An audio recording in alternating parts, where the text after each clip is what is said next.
Hi everyone, welcome back to my channel, and today we are actually in the music room.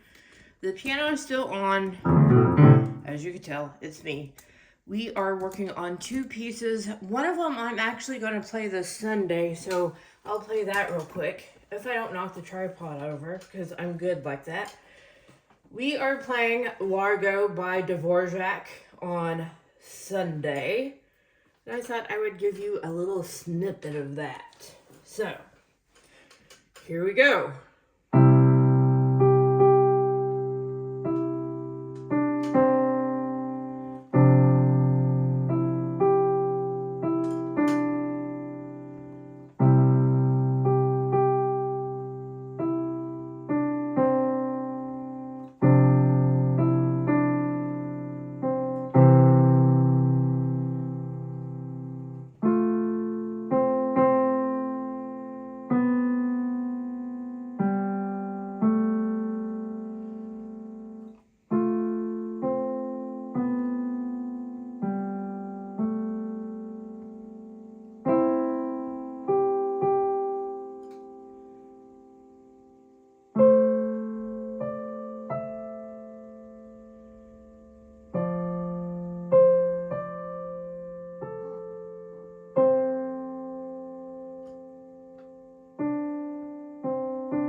So it's very simple. I'm working on that, so I will be playing that on Sunday. Now, this other piece I'm working on is giving me a lot of trouble. It's because a couple of things. I have trouble with my left hand reading notes because that's my weakest spot. And for being a left-hander, I have surprised so many musicians of telling them I play the piano, but I have the trouble with my left hand reading music, and I'm left-handed. Usually it's the opposite, but I'm weird like that. So right now I am working on this piece and I'm doing the right hand, and I've played a little bit before, so I thought I could add this to the repertoire for today. There will be mistakes because it's a little bit more difficult, because this song is a wonderful piece, don't get me wrong, but it's called Gift of Finest Sweet. A lot of you might have heard it, and a lot of you may have not have heard it. Surprisingly enough, in my area, there is more people that have not heard it than I thought there would be. Anyway, I grew up with this song. It's one of my mother's favorite hymns. But the thing is, when you're playing it, when you're playing hymns, usually the beat is on the wording, if that really makes sense to you. Now, this right here, the beats are not on all the words on a lot of it. So it's interesting. You have beats off of the words, and we know me, especially as a French horn player, it gets more interesting. I am a very difficult learner with learning how to play music, and my whole life has been music.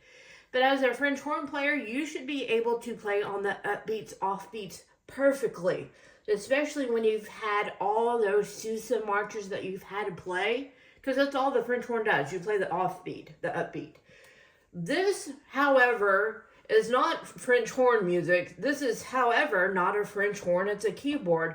So my brain can't function very well with this piece, but we're going to play the right hand, and we're going to try to make it work.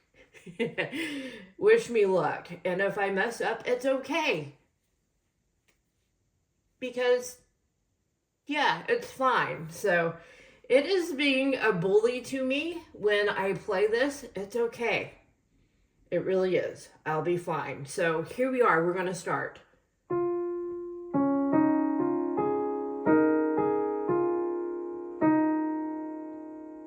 See, I already messed up. I'm only on measure 2. So we're going to try that again.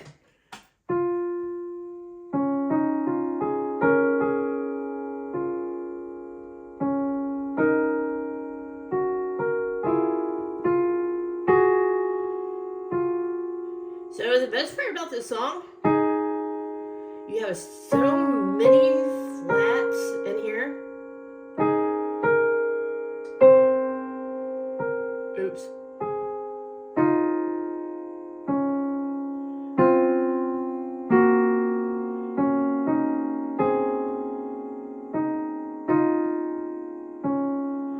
So, I had to finish that before I started talking, but this song has 5 flats. Sometimes it's going to sound like it's a note shouldn't be played there, but it is. But the time that I put notes in there that shouldn't be played there, it still sounds somewhat okay. But I know I missed the part right back over there. Anyway, we're going to go to the verses because I just got done playing this right here. The first two bars, the first 2 lines, I just got done playing that. We're going to work on the last 2, and hopefully we make it through to the end.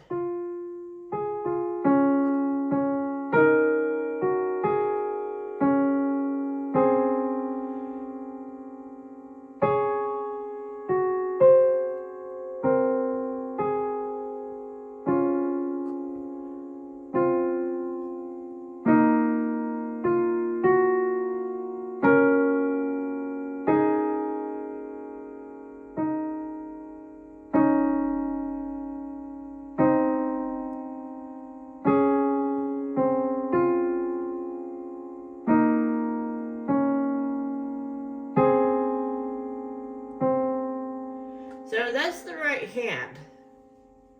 So as you can tell, it really doesn't have rhythm to it unless...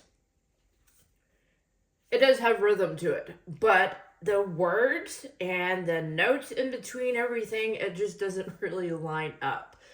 This piece is more difficult for me because when I'm trying to count and trying to keep a steady rhythm of this stuff, and you have to remember where your hands are going. And the worst part is you can't look at your hands where they're going. And that's just the right hand. I didn't add left hand to it. And it's just like, oh dear. So it is a mess. It still is a mess. It is still being a bully to me. But I have this song to the point where you could understand what I'm actually playing if you actually know this song. You get the if I knew the right word, something like that. I can't talk. So, if you actually know the song, you recognize it. We'll use that word, recognize. If you recognize the song, you could actually pinpoint what I'm actually playing. So, it is a hymn that's actually hard, not an easy one. And then there's a banana slip in here. If you haven't heard of that, go look it up in music terms. And I believe it's right in here, or it's somewhere else. I don't remember, but it's like weird. I have to look that up and actually figure out where it is because my piano teacher said that's not what people are actually waiting for. It's the way that the chords are going together and such, but I think it's like right in there. But you can just play it all day. And you would come up with different chords and notes that you didn't think was even possible, and you're still playing it wrong. But at the same time, when you play it right, there are still some things in there that you think that doesn't sound right, like a C and a B flat, which is right here. And I'm going to show you guys. A C and a B flat. Do you know what that would sound like? Because it's legit, right there. That's a C and a B flat. I'll play that for you. Here's a C. Is that the right one? Yes.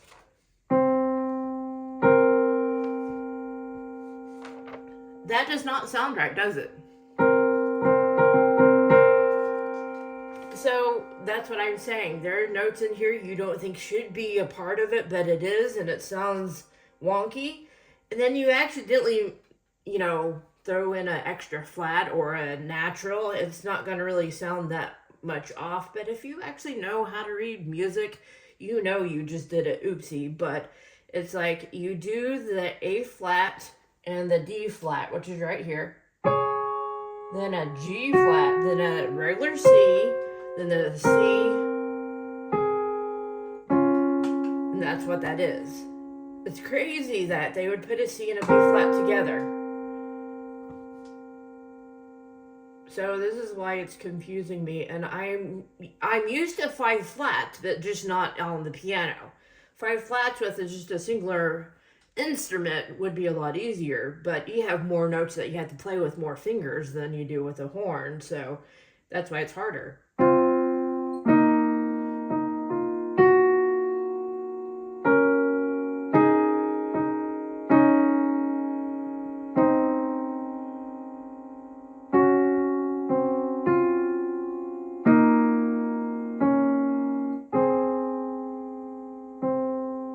So it's interesting.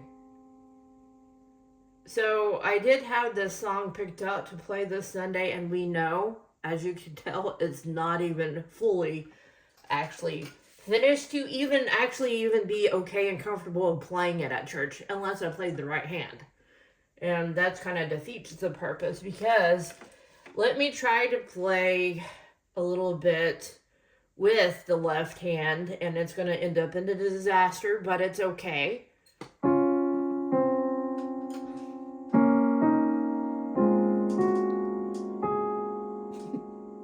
Like I said.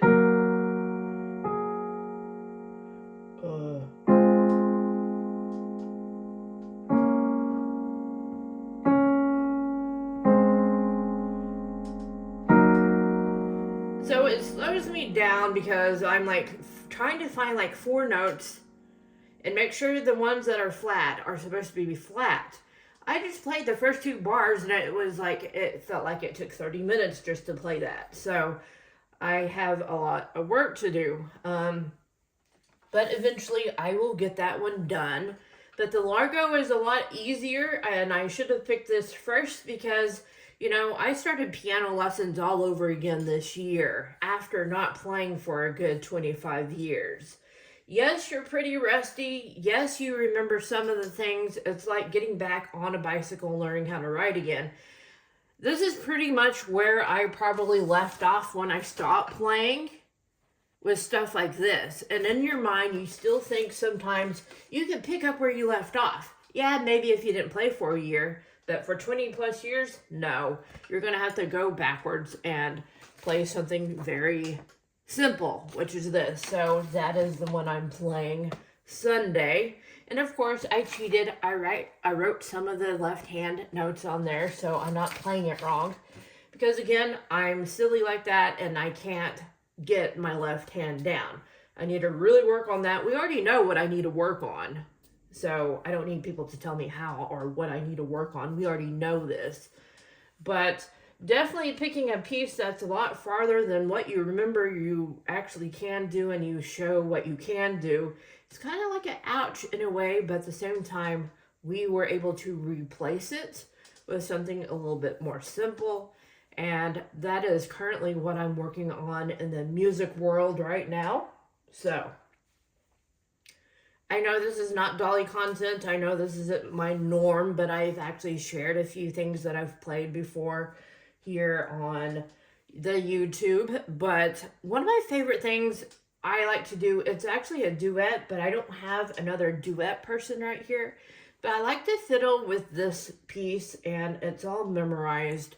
And I'm going to go ahead and play it for you to make this video just a little bit longer, because we're just at 13 minutes. So I'll play one more little diddly for y'all and end with that. So, and then hopefully we'll be back tomorrow for something, maybe not musical, but something else. But we'll go ahead and start this one. I like to start slow, and I like to play as fast as I can at the very end. You'll recognize it once I start. So, here we go. And remember, guys, this isn't the Canon D.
gone on forever and ever on that, and it's like, it's not necessarily what's written in the duet, but I've twisted it, changed it to my own liking, and you have the person up here playing the melody, and what's weird is I've never learned the melody, so maybe I should do that sometime. Anyway, hopefully this was kind of fun for y'all. I know I don't do much music on here, and maybe I should start that, but y'all know the pieces that I'm currently working on. But don't tell anyone, because there's a lot of people that don't know what I'm doing. So anyway, you all have a wonderful day, evening, morning, in the middle of the night, wherever you are at. I hope y'all have a wonderful day. We're going to turn this off. And y'all stay safe out there. If it's rainy, stay dry. If you have storms come your way, be prepared. So you'll have a great day, and we will be back another time. Bye now.